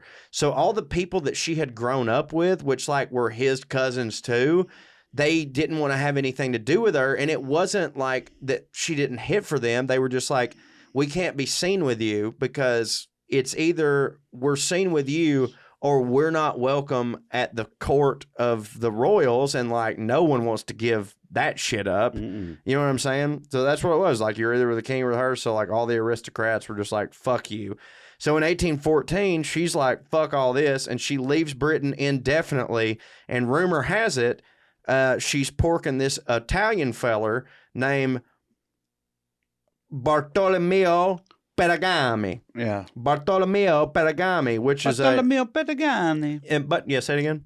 Bartolomeo Peragami. That's it. Who is apparently this dude that used to work for her in some capacity. I don't know if he did like the crown molding on Made her fucking meatballs. Yeah, exactly. That's a meatball man. So around this time, her daughter, Princess Charlotte, she dies in childbirth at age of 21. And dude, hold on. 21 years. Their daughter died of... So this whole thing we're talking about has gone on for 21 plus years at this point? They've been separated for 21 Bro, plus years. I thought that Charlotte was like a fucking toddler. I mean, she was when it started. I thought we were talking about like a couple of years. This shit went on for 20-something years. And this is how long he had ostracized her from her daughter. Like, she would see her every now and then, but like she's basically living separated from him And also, like, and she got put up in a place because she is still the princess. So, like, she's being taken care of, but she basically, it's like the royal equivalent of living in solitary, I guess, where it's like, yeah, all my meals are furnished and I live in a great place, but like, I literally can't see anyone I grew up with because they're all loyal to the prince. I literally can't see my daughter because, like, he can just not send her over here and he kind of controls all of this shit. So that kind of has bigger implications because when Charlotte dies, that means that the heir apparent dies. Right. And in Caroline's mind, she was like, okay, this all fucking sucks. My life sucks. But when this motherfucker dies, Caroline's going to be the queen, and I'm still going to be her mom, which means that I will be welcome. Charlotte, right? Yeah, Charlotte's my daughter. So, like, I'll be welcomed back. You know what I mean? Like, once he's out of the picture and she's the queen, everything's going to be fucking great. Because it's not like she didn't hate her or nothing like that. She just wasn't allowed to see her. Did the baby survive? You know what? I don't know that. Because wouldn't the baby be the new heir to the throne? That's a great question, and maybe I get into this in the notes that I totally forgot about, but I don't fucking think so. Okay. But, like, regardless, all hope she had of getting back into the royal court are gone with the death of her daughter, right? So, and again, remember, they're still legally married because of church stuff, and the only way that they can get a divorce if she's found guilty of infidelity. And this is when the Milan Commission is formed by some feller named Lord Liverpool, which is, I assume he's the namesake of the area of Liverpool. I don't fucking, or at least his family is. They come from old Liverpool money. Yeah, right. And he's got testimony from everyone, including her servants, who were just all like, oh, yeah, she's been fucking the spaghetti man. You know what I mean? The Italian guy. So regardless of the evidence, the government still didn't want a scandal on their hands. So instead, they sought out a long-term separation agreement, which, like, frankly... Isn't that what they had already? That's what I thought. I was like, it seems like they already had that. But I guess to, like, make it more good for her, you know what I mean? Where she was just like, okay, if y'all don't want everybody to know I was fucking this dude, you're going to have to, like, give me some shit. Like, I'm going to need to see my friends. I don't fucking know. But it gets more complicated because before a long-term separation agreement was reached, King George III, his daddy, died, which means that now George and Caroline are king and queen, which is a way different situation than being the prince and his estranged wife that live separate. Like, they're now expected to, like, be together and stuff. Do courtly functions. Exactly. And shit. Yeah. So George wasn't going down without a fight, and if he wasn't going to be able to do anything about her being queen, he could still make her life just fucking suck in other ways, including he had, this is one of my favorite facts I've ever read, he had her excluded from the liturgy. Do you know what that means? Oh, no. So he had her excluded from the liturgy, which means that clergymen across the country were instructed not to mention the queen in Sunday prayers for the royal family. So when the clergy was praying for the health of the king and everybody... You ain't getting on that God shine, bitch. She was left God ain't allowed to know that you... Yeah. Even the Lord knows you don't hit. Which, like, to me and you sounds obviously ridiculous because it's like, well, that doesn't matter. But to them, that mattered a whole ton. Like, so it was just God ain't going to make me hit no more. Right, exactly. Yeah. And, like, you would go to hell for that and stuff. So this is obviously a huge slight to the queen, but it was very unpopular to the public because they were still, like, the king at this point did not hit for the public because of they were still reeling from the aftermath of the Peterloo massacre, which I covered on last episode. So they're still all upset about all that. So the king's popularity is super down. And how it works in the world is like, if somebody don't hit for you, somebody that don't hit for them, they hit for you. You know what I mean? So, like, everyone loves the queen because they're like, if the king hates the queen and we fucking hate the king, she must hit, right? Right. So when Caroline... I mean, honestly, dude, I'm kind of that way. Me too. With, like, particularly with shitty white people. Yeah. Where basically, if there's ever a person that shitty white people super duper hate, Lil Nas, they hit for me. Or like, Colin Kaepernick. Right. Or fucking, but like, I'm not a fan of Lil Nas's music that much, but because he upsets the worst people, it makes him hit for me. I'm just like, well, yeah, Spite, like, for sure. So a lot of that was going on. And when Caroline returned to Britain on the 5th of June, 1820, George's quest to obtain a divorce continued. A day later, a message from the king was delivered to both houses of parliament with bags of evidence from the Milan Commission, sealed in like green bags. And it said, and this is quoting the king, or the letters at least, "The king thinks it necessary, in consequence of the arrival to the queen, to communicate to the House of Lords in..." Should I read? I'll do it in that accent. "To communicate to the House of Lords certain papers respecting the conduct of Her Majesty since her departure from this kingdom, which he recommends to the immediate and serious attention of this House." So obviously the evidence in these bags was testimony of people saying that she had porked the spaghetti man or the Italian feller. The next day, a bill of pains and penalties for an act to deprive Caroline of the rights entitled to the queen consort and to dissolve her marriage to George had its first reading. The reading of this bill quickly turned into a trial, and witnesses were called in for cross-examination. So Caroline was allowed to attend, but she wasn't allowed to speak.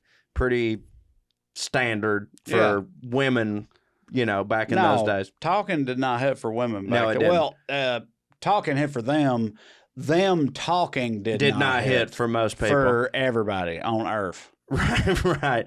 So all the peers were required to attend the proceedings, and additional galleries had to be built in the chamber to accommodate the additional persons, because like everyone was just like, this is our girl. The king don't hit. We're fucking on her team. You know what I mean?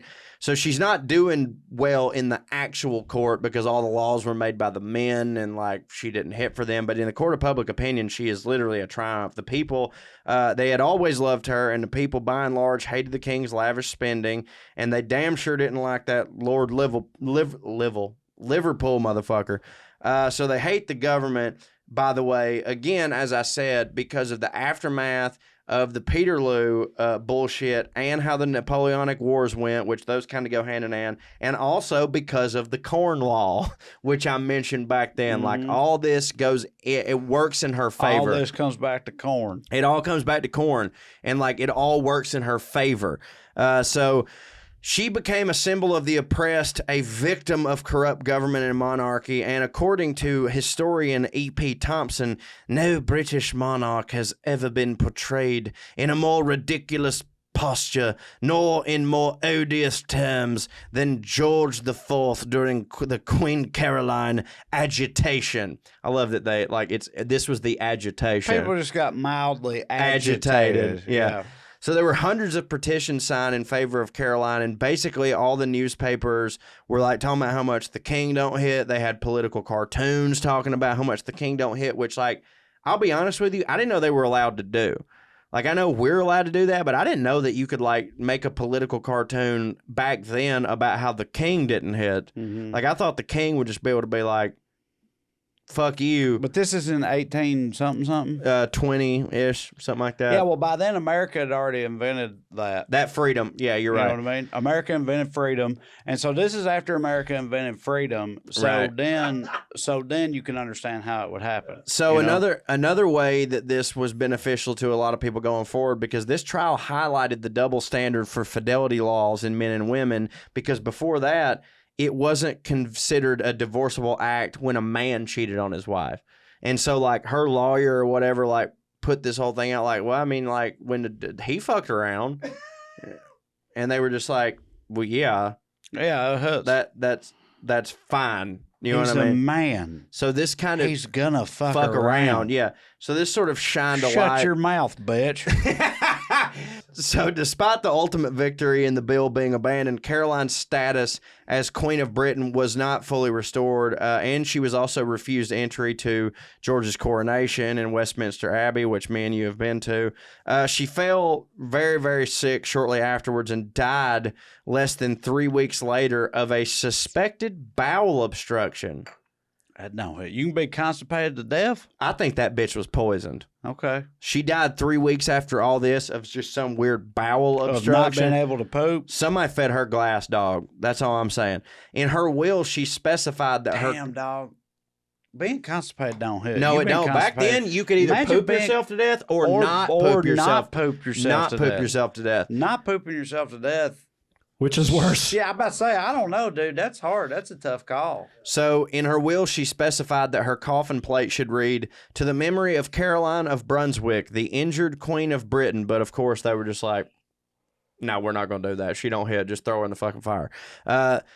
The Queen Caroline affair raised questions over the rightful role of Parliament, the monarchy, and the people, and it pointed out the inequalities suffered by women and really sparked a sense of radicalization. And sure, that they would figure out 130 years later. Right. Yeah. But I mean, just like the Peter... This made us realize that women are treated unfairly. Right. We'll get to that next century or the one after it. But I mean, just like the Peterloo affair, like a lot of that stuff we're still trying to figure out to this day, but it was sort of like the spark to the flame or whatever, you know, for a lot of women's liberation stuff. It really shined a light on a lot of the injustices, which, as you said, wouldn't actually be done anything about for 130 years. But it's a pretty big moment in women's liberation. It's just funny after all the like centuries of bullshit that women went through that people saw this thing, to the Queen, the react, and then they saw this, and they're like, "Man, have you ever thought that maybe it don't hit to be a woman?" Yeah, right. You know what I mean? Like, right. That this was the thing. It's like she couldn't even fuck the spaghetti man. Like, no, for sure. But that is what happened, and that Trae Crowder was the Queen Caroline affair, or George IV's messy divorce. I hope you really enjoyed it. I did. I very much enjoyed it. I think we all enjoyed it. Airhead Nation enjoyed it, I think. And yeah, that concludes this week's edition. Well, that concludes this part of this week's edition of Puttin On Airs. Now, stay tuned for Clearing the Airs coming up right now. Stay fancy, motherfuckers. 1, 2, 3, 4, 1, 2, 3, 4. Royalty and rednecks are alike. They both like cutting and picking fights. Biscuits and baked beans where they don't belong. Sit on down with Corey and Trae and learn some fancy shit today. We'll laugh a little even when they're wrong. They'll take you to a magical place where if you call someone a cunt, nobody cares. They keep it debonair at Puttin On Airs, Puttin On Airs, Puttin On Airs, Puttin On Airs. All right. So, you listened to this week's episode. I did. I did. We just got it sent. We just got sent to us this morning, and I've been doing shit that whole time. I saw you like today, it. I saw you like it on the thing, and I thought that meant you were listening to it. No. I know you said at least one dumb thing that needs to be not dumb. It's retroactively dumb. You've got a real sixth sense. It seems like I for know. Like putting your foot in your mouth from retroactively weeks in the past. Yes, I do. Like you were talking shit about the Queen the week that she died, and then this week you were doing the opposite of talking shit about Brett Favre weeks before all this welfare fraud and stuff came out, but the episode drops at the same time. How about that? It's pretty weird. This has happened to us a great deal on this show. And so, yes, I'm sure that some of y'all caught it at the beginning. I had talked about in the event that I had a daughter, I had always wanted to name her Brett Favre Jr. Now, clearly, that's a joke. But just so y'all know, sorry if we talked about this on the show again. I didn't go back and listen to it. Did we talk about the old sitcom at all when that came up? I don't remember if we did. I mainly just listened to my part because that's all I had time to do. I listened to the up top stuff and then my part because that's the stuff I gotta see if I'm I talking about got where wrong. Brett Favre Jr. is concerned, because that's no, I don't think we did, because from my perspective, but I don't remember what came first. It's a chicken or egg thing for me. It might, but we had a female character on our doomed ABC sitcom named Brett, and it was after like Brett Butler or whatever. Yeah. And but we had said we were like in season 3 or so, like way down the road, we're gonna reveal that her full name is Brett Favre Jr. Forrester or whatever, I think it was your wife or whoever it was. I don't remember, but I just remember that being a thing. And of course, that was one of the myriad genius ideas we had that got shot down. Went the way of the dodo. But anyway, it was always funny to me. But Brett Favre turns out he don't hit. What are you going to do? I don't know if I said anything dumb this week because I didn't get a chance to listen to it. If I did, I'm sorry. Well, that's all I really know to say. I don't know. We weren't wrong on a lot of this stuff, but in my portion of the Princess Carolyn affair, me and you were pretty liberal with talk of ejaculation. So just sorry to anybody that doesn't want to hear us talking about cum too much. But it was a lot, and it was so funny. I was texting you lines from it earlier today. Yeah, don't hit for some people. It was a pretty cum-heavy episode. Expect us to be more highbrow and erudite than we are, but I don't know. This ain't the show for that. What are you going to do? Yeah, we like to have fun around here. Not Damn be it. all fucking, hoity-toity. Yeah. Did you watch the Queen's funeral? No, it was like 5 o'clock yesterday in the morning, right? So I was going, and I know that I should have for this show, but I'm just treating it like how Bill Burr. I didn't either. The only thing I have to say about it that's funny, I thought was funny, was on in the UK they have broadcast networks like we have ABC, NBC, CBS, Fox. They have BBC, ITV, Channel 4, and Channel 5, and maybe a couple more, but I know they have those 4 for sure. And people took pictures of their TV guides, like the guide app on your TV, where it shows like the grid of everything that's playing. And it was like BBC, BBC 2, ITV, ITV 2, whatever. And it's all like the funeral of Queen Elizabeth. That's what's airing this whole time. And then on Channel 5, which is one of their major broadcast networks, they were instead showing the Emoji Movie. And I thought that was illegal. They couldn't have comedy. Does that really count as comedy? Yeah, right. That's fair. What bigger cinematic tragedy is there than 2017's The Emoji Movie? But damn. But they were airing the Emoji Movie, and I thought that was super funny. Did you see where it was also broadcasting on all the porn channels over in England? No. This dude took a picture in Ireland and the rest of the former empire, I would think. Yeah, and it was like it was showing their like I can't remember what the channels are, but it was like Cinemax, blah blah blah blah blah. All and then there was like the Playboy channel or whatever, and it just said the Queen Elizabeth funeral, and the dude tweeted it and accompanied the tweet with, "It's going to be a challenging wank for sure." Oh yeah, right. But no, I feel bad in retrospect because I was like, I should have got up and watched this so we could have fodder for the show whenever I come out there. But like, I can just rewatch it at not 5 o'clock in the morning. My mama got up and watched it, and my mama is still currently wearing black. She is wearing black all 12 days and observing official mourning for Queen Elizabeth. So she was up with, dude. She's torn up about it. It's a little extra. It's super extra. Yeah. She's super. It's so funny. She's like, we talked about it on the phone. She goes, I mean, it's just like, we'll just never see. It's just sad because we'll never see something like this again with a queen with such this historic reign. And I'm like, Mom, most people would say that that's a good thing. And she's like, what? I don't understand. So yeah, my mom is super into that shit. And by the way, she actually did wear black the first day and did it on purpose, but I think as a bit for me. Yeah. But she's like, she got up at 5 a.m, watched the whole damn thing, and then went back to sleep. Well, you want to get into the airmail? I'd love to get into the airmail, Trae. Cho has forwarded them to me this week because his eyes don't hit. They don't hit. So I'll be reading them. I've not screened them. I'm reading them off the cuff, just so everybody knows, which is fine with me. One of them's 10 paragraphs long. Okay, you want me to save that one to the end?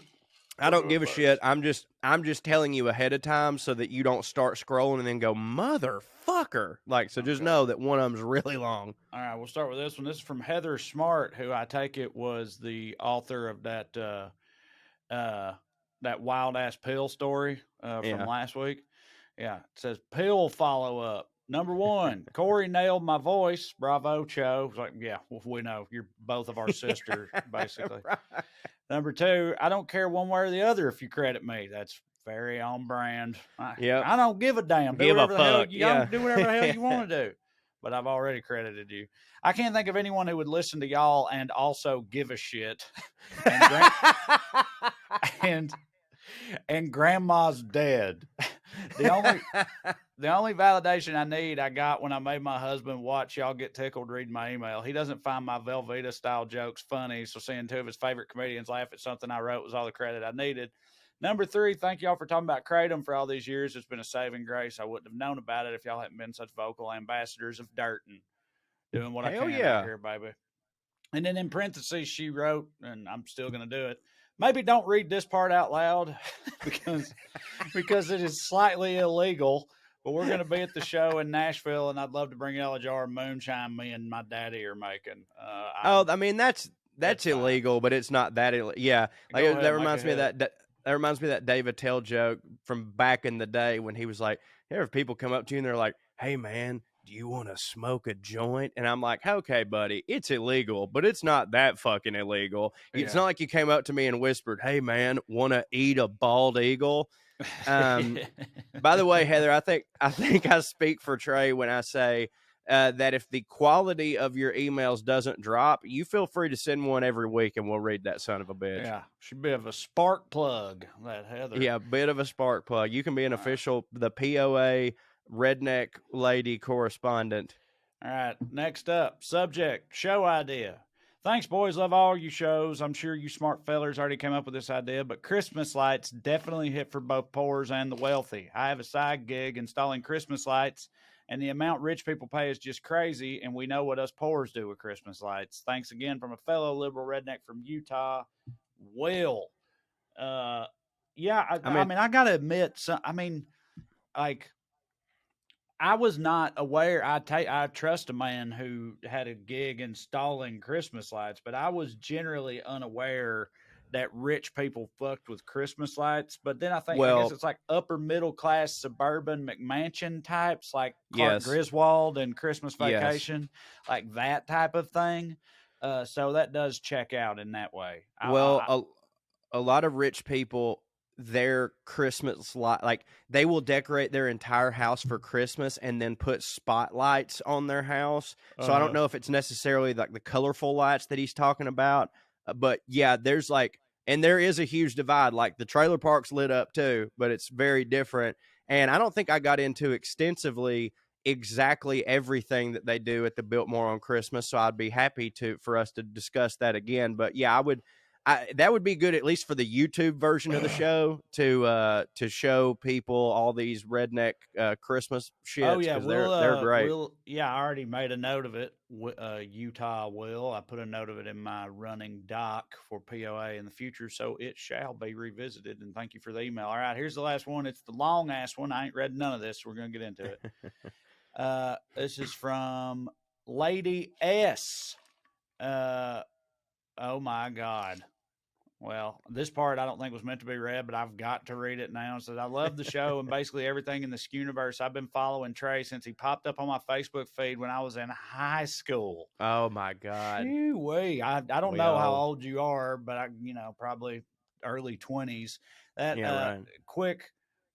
happened to me once at a comedy show here in LA. It was mostly a bunch of young comics and then me.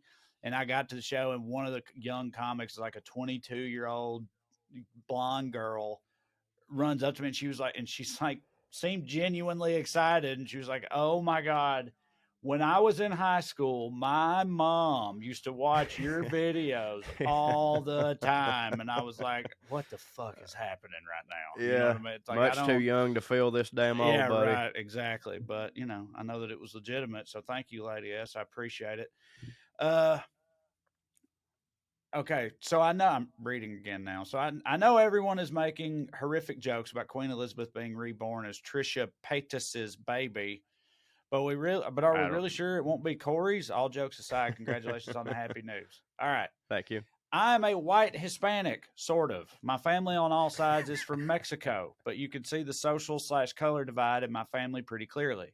My mom's side of the family has mostly Spanish heritage, so they look whiter than white, especially compared to my dad's side of the family, which is super indigenous looking. My maternal side has its share of blue and green eyes and some of the palest people you've ever seen, not tan. I have a full-on ginger cousin that will just burst into flame if he's not wearing 8 layers of sunscreen or a full-body bathing suit. My dad's side is made up of almost exclusively the stereotypical Mexican that people picture. Shortish, brownish, straight black hair. I don't know. What is that? I have no idea what you're talking about. My dad looks a bit like Desi Arnaz if Ricky Ricardo wore golf shirts and huaraches instead of bespoke suits. Well, anyway, as colorism has been a thing since ancient times, it's been present in my family life as well. The pale side of my family is seen as higher class, and as such, all have to be educated to prove they're one of the good ones and not like those others. So there was a lot of internal racism when I compared sides of the family. As a Hispanic that can pass for white, I can be both the beneficiary and victim of weird institutional racism as well as interpersonal. The phrase, "you don't sound Mexican," has been said way too many times since I moved from Los Angeles to the Carolinas. I can guarantee that's true. It was also super easy to rent my house because I looked white and have an ambiguous last name. So what are you going to do? I enjoyed the no security deposit part at least. And Antonio Banderas is, in fact, white despite his tan. Being born and raised in a European country will do that to you. And Hollywood calling him a person of color is hilarious. I've had a crush on him since I saw him in Zorro, and he has stayed handsome for all the 28 years I've been alive and able to admire him. But since there's a lot of lingering classism, colorism, and general dislike of other countries, I have a whole list of the ways my grandmother has classified people from different Latin American countries. Should you like to learn more? Oh, my God. Here's a brief overview. This is definitely not PC, but you do you on the podcast and share it if you like. Okay. He's quoting. I haven't read through these yet. So this is I haven't either. This is what Lady S's mamaw thinks about other types of Central and South Americans and things of that nature. Mexicans, they hit because, quote, y'all us. Argentinians don't hit because they think they are Spaniards and speak with a Castilian accent. Also, the Nazis went there, so not a good sign when you're a Nazi sanctuary. Note, if you ask any non-Argentinian Hispanics, the general consensus is they're very snooty. Had an Argentinian guy suddenly turn cold when I said I was Mexican. My paleness must have fooled him, and he felt betrayed, I guess. Central Americans in general don't hit because they're stealing all of our jobs. Yes, that's what my grandma said. Brazilians do hit because she likes their music, but they're not us because they don't speak Spanish. Cubans do hit. Their food hits, so they hit too. Peruvians do hit because they have pan flute music and llamas. I could go on and on about every country in Latin America, but we'd be here all day, and I already hear the angry mob of woke people that complained about Mario wearing a sombrero starting to sharpen their pitchforks to cancel my 81-year-old grandmother, so I'll end it here. Baked beans do not hit. Sorry, as a Mexican, my heart and taste buds shrivel up when they get near any kind of sweet bean. Savory beans all day, every day. Anything else makes me want to throw up. The beaner in me cries out when I see beans at a buffet or potluck and am tricked with a syrupy, overcooked mess. Same with potato salad having sugar in it, but I digress for the 12th time. If you guys want a mildly spicy and easy bean recipe, let me know and you'll be eating like kings in no time. Love you guys to show and all the work you do to bring some fancy things to our lives in the most unfancy way possible. Episode idea for the show: euphemisms and idioms are some of the weirdest and most interesting ways that languages evolve over time. So it's funny. It's actually funny you say that because I've had a note in here for a while about talking about at the very top of my running slurs. My running POA doc, I have a note that says, do a segment on trash versus fancy idioms and the overlapping phrases and whatnot. So that'll be I've fun. had that written down for a while, but I just never get around to actually like researching it. Lady S, that was incredible. Thank you very much. Yeah, I can't believe that the white part of her doesn't like baked beans. Yeah. You know what I mean? Yeah, I don't know. She's like Spanish. Baked beans aren't my favorite, so I mean, I could, I like them, but like I could. Now, if I'm at a cookout and someone goes, I'd also rather have savory beans. Generally, I'd rather have like a big bowl of pinto beans or like some white bean soup with ham or something like that. They're good on a hot dog. Baked beans hit, but they do. Yeah, but they do hit. I like other beans better than baked beans. But if I'm at a barbecue and someone says, "Hey, we have to remove one of these items," which one's it going to be? I guarantee you, I'm going to go, "Yeah, get the baked beans the fuck out of here. I need all the other shit." Yeah. All right. Well, that'll do it. I think that will. And by the way, the reason I'm dressed up as a dragon that we have not mentioned is that this is my costume for me and my sister Kirby's new Puttin On Airs spinoff show, Little House of the Dragon, where we review House of the Dragon, the Game of Thrones spinoff. You can get that here on the Puttin On Airs feed, or, excuse me, I was trying to hold in a burp for too long. You can also watch it at watchpoa.com. We're having a lot of fun. Everybody is saying that my sister is an instant star, so come check out why on Little House of the Dragon. Skew. Love you, so you bye. Bye.